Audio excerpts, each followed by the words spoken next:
相信我，这个曲奇你一定要试试，外面花钱都买不到，它真的是太香了，错过了肯定会后悔哦。准备100克自然软化的黄油，加入40克细砂糖，拌匀。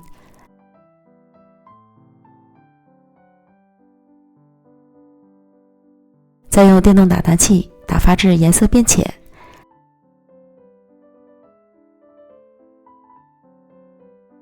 呈蓬松轻盈的状态。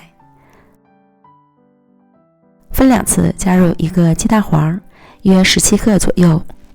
第一次加入要混匀后再加下一次，这样更容易融合。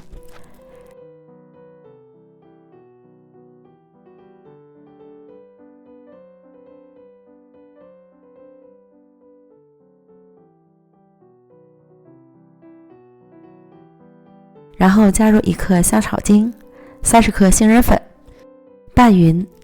香草精没有可以省略，但是口感上肯定会有差别。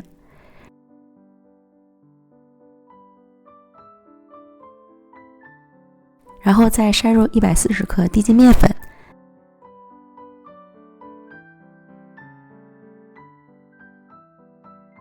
再次混合均匀。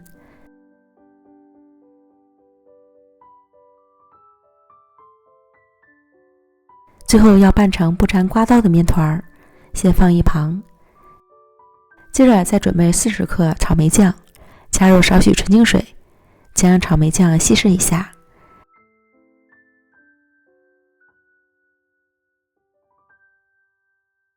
装入到裱花袋里，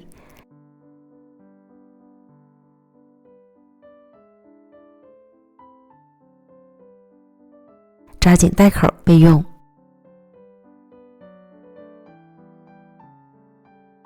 然后将面团平均分份，做大做小都可以。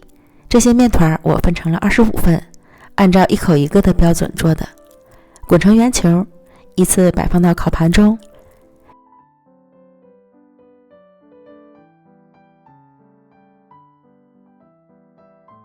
用手指在中间按出小坑，再挤入草莓酱，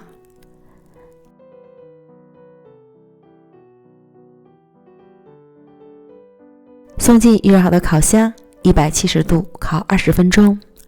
时间和温度要根据自家的烤箱脾气来调整。烤至体积变大，草莓酱都陷进了窝里，就可以出炉了。取出来，等完全凉透之后就可以开吃了。是不是很漂亮？看着就忍不住想吃，特别的酥松，入口即化，瞬间香气在口中萦绕开来，它真的太香了，上头的那种。